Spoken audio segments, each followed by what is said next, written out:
नमस्कार गुरुजी, मेरा नाम राहुल है और मैं आपसे एक क्वेश्चन पूछना चाहता हूँ कि एस्ट्रोलॉजी ये कोई साइंस है या वहम है? क्या आप इसको एक्सप्लेन करेंगे?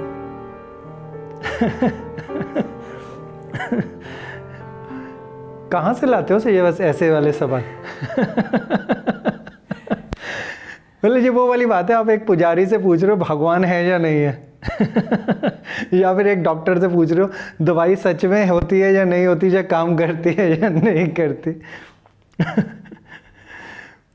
But on a serious note, मेरा इसका थोड़ा सा ना फिलोसफिकल एंगल समझाता हूँ। मैं ये कहूँगा हाँ काम करती है तो सुनने में ना थोड़ा सा ना अजीब लगेगा, जैसे लगेगा कि मैं अपनी चीज़ बेचने की कोशिश कर रहा हूँ या अपनी विद्या जो मैं जानता हूँ उसको सेल करने की कोशिश कर रहा हूँ। ऐसा नहीं है। छोटा सा ना बेसिक एलिमेंट्स पॉइंटर्स देता हूँ इस टॉपिक के ऊपर। आप सबने तो हनुमान चालीसा तो 100% कहीं ना कहीं सुना होगा या पढ़ा होगा। हनुमान चालीसा के अंदर कई चीज़ें ऐसी हैं जो बहुत यूनिक है। एक उसमें से एक लाइन आती है, जुग सहस्त्र योजन पे भानु। हमारे हनुमान चालीसा में एग्जैक्ट डिस्टेंस सन और अर्थ का लिखा हुआ है। तो वो वाला सवाल है कि हनुमान जी थे या उन्होंने असली में जंप मारा था सन को पकड़ने के लिए या नहीं। तो डिस्टेंस एग्जैक्ट लिखा हुआ है, नासा ने अब बताया। दूसरी चीज, आप सबने कहीं ना कहीं साइंस के अंदर सुना होगा big bang theory of Einstein. एक ब्लास्ट हुआ, पहला पार्टिकल अपीयर हुआ और उस कैसे यूनिवर्स बनी उस आदमी ने हम सबको बता दिया।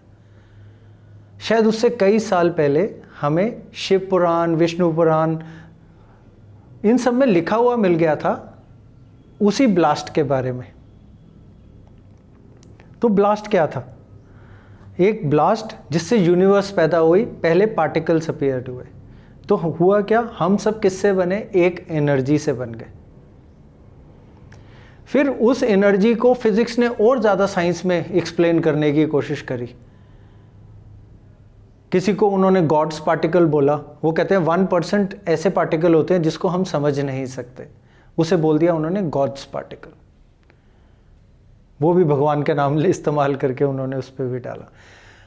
और ऊपर से उन्होंने लिखा every energy has got a distinct path, no two energies will have the same path. Correct. Science ने हमें बताया कि 50 ट्रिलियन सेल्स हैं हमारी बॉडी में विच आर लिविंग सेल्स। वो एक एनर्जी से बाइंडेड है, जुड़े हुए हैं। जब वो एनर्जी जाती है तो सारे के सारे सेल बिखर के गिर जाते हैं, एक भी सेल जिंदा नहीं बचता बॉडी के अंदर। और वो एनर्जी कौन सी है? आत्मा, सोल। तो उस एनर्जी का एक पाथ है फिजिक्स के हिसाब से, जो अभी मैंने बताया, that every energy has got a distinct path. उसी बात को अगर हम लेके चलें तो हमारी जो एनर्जी यानी आत्मा का भी एक पाथ है जो किसी भी दो एनर्जीज का सेम नहीं होता, चाहे वो ट्विन्स हो चाहे जुड़वा हो, सेम नहीं होता। तो उस पाथ की स्टडी को हम एस्ट्रोलॉजी कहते हैं। कोई मिथ नहीं, कोई कुछ नहीं, एक basic scientific study of one energy path is astrology. That's the first thing. Second thing, astrology कब बनी, कब शुरू हुई? महर्षि पराशर ने कब इसके बारे में बताया? अप्रॉक्सीमेटली अराउंड 10,000 ईयर्स बोला जाता है। 10,000 ईयर्स पहले हमें अपने सारे प्लैनेट्स के नाम पता थे जो नासा ने आज हमें बताए। हमें हर प्लैनेट का एग्जैक्ट साइज और पोजीशन पता था कि वो किस कोने पे कहाँ पे है। हमें सूर्य ग्रहण, चंद्र ग्रहण सब कुछ पता था। हमें यह भी पता था कि जो प्लैनेट हमें नज़र नहीं आता या बहुत दूर है सैटर्न जैसा, वो कितना टाइम लेता है पूरा एक सर्कल काटने में, उसकी स्पीड हमें पता थी।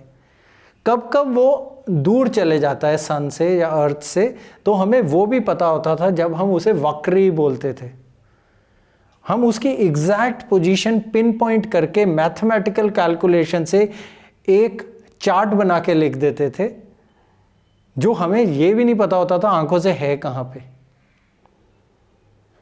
तो science was too advance around that time.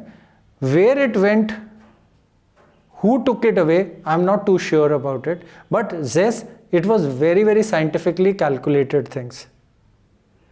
और उसी साइंटिफिक कैलकुलेशन से हम एक एनर्जी के पाथ को स्टडी करते हैं जिसको हम आत्मा कहते हैं. तो आपकी जिंदगी में क्या होगा, कब होगा, कैसे होगा, कितना होगा, सब कुछ एक प्री डिसाइडेड मैनर में एक पाथ का हम प्रेडिक्शन करते हैं. प्रेडिक्शन, जजमेंट नहीं कि कब क्या अच्छा टाइम आएगा, कब बुरा आएगा, कब क्या बनेंगे. तो जो एनर्जी के प्रेशर, क्योंकि हम सब एनर्जी से बने हैं, जो एनर्जी के प्रेशर जिस टाइम आएंगे उस टाइम की स्टडी को हम एस्ट्रोलॉजी के थ्रू प्रेडिक्ट करते हैं. Nothing more than that. तो एस्ट्रोलॉजी प्रेडिक्टिव साइंस है जो बहुत ज़माने से एग्जिस्ट करती आ रही है. और यस, क्योंकि मैं खुद एस्ट्रोलॉजर हूँ, मैं फिर भी यही बोलूँगा कि यस, बिल्कुल सही है और बहुत एक्यूरेट होती है, जो आज तक हमने सारी चीज़ों को प्रूव करके देखा है.